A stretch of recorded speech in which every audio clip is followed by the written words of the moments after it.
तो तुम गलत हो। पार्ट 2 में वो होगा जिससे पूरी कहानी बदल जाएगी। मत छोड़ना, अगला हिस्सा जरूर देखो।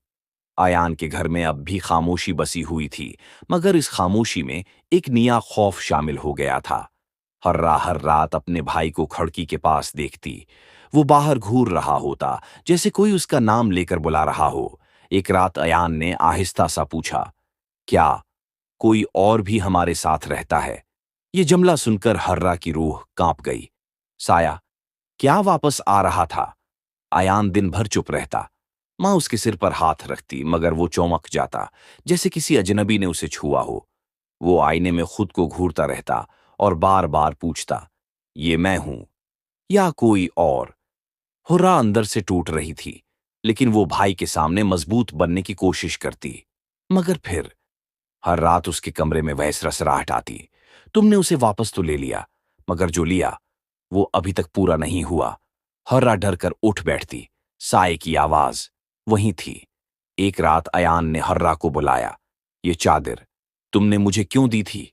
इससे मुझे कोई दर्द सा महसूस होता है।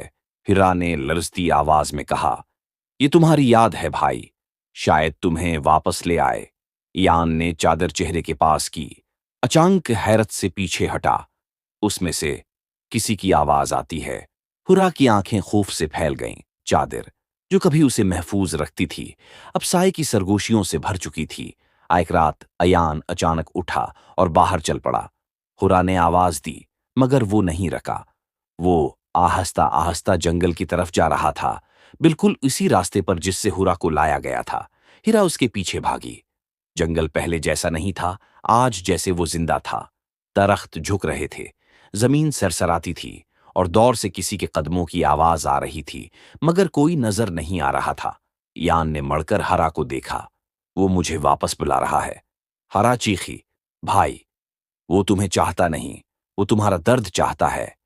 अयान मुस्कुराया, एक ऐसी मुस्कुराहट जो इसकी नहीं थी। शायद अब मैं भी उसे चाहता हूं। जंगल के बीच एक सियाह धंध बनी धिंद में चेहरा, चेहरे में आंखें और आंखों में वही मुकद्दस खौफ। साया अब पहले से बड़ा था, ज्यादा ताकतूर, ज्यादा भौंका। उसने आहिस्ता कहा, तुम तो सिर्फ शुरुआत थे, अब मुझे पूरा दर्द चाहिए। हरा ने भाई को पकड़ा। नहीं, उसे नहीं ले सकते, मैं उसे नहीं खूने दूंगी। साया आगे बढ़ा। एक रिश्ता बचाने के लिए तूने एक इंसान को खो दिया था, अब अगर इंसान वापस चाहिए तो रिश्ता देना होगा। हौरा के कदम कपकप आ गए। कि क्या मतलब? साय ने कहा, अयान की यादें वापस चाहती हो तो अपनी यादें दे दो। हौरा खामोश, पूरी तरह टूट गई। हौरा जानती थी, अगर उसने कुर्बानी न दी तो अयान हमेशा के लिए वही रहेगा जो वो अब था, एक खाली जिस्म। और अगर कुर्बानी दे दी तो शायद वो खुद बदल जाएगी। वो अयान के सामने आई, उसका चेहरा पकड़ा और कहा, भाई अगर तुमने मुझे नहीं पहचाना तो कोई बात नहीं, मैं तुम्हें पहचानती हूं और ये रिश्ता मैं कभी नहीं छोड़ूंगी। फिर वो साय की तरफ मुड़ी। ले लो जो चाहिए, बस मेरा भाई मुझे वापस दे दो। साया हंसा, एक टूटी हुई होलनाक हंसी। वो हरा के जिस्म के अंदर घुस गया। हरा की चीख पूरी जंगल में गूंजी। जब चीख रखी, हरा जमीन पर बेजान पड़ी थी। अयान दौड़कर उसके पास आया। हरा, हरा। वो पहली बार पूरी यादों के साथ रो रहा था। आसे सब याद आ गया था, सब, मगर हरा।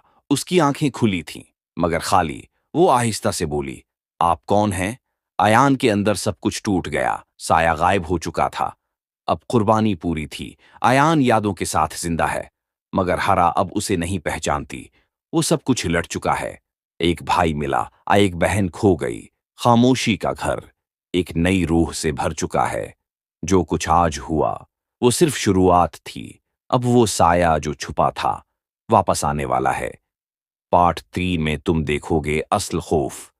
तैयार रहो, क्योंकि रात अभी खत्म नहीं हुई।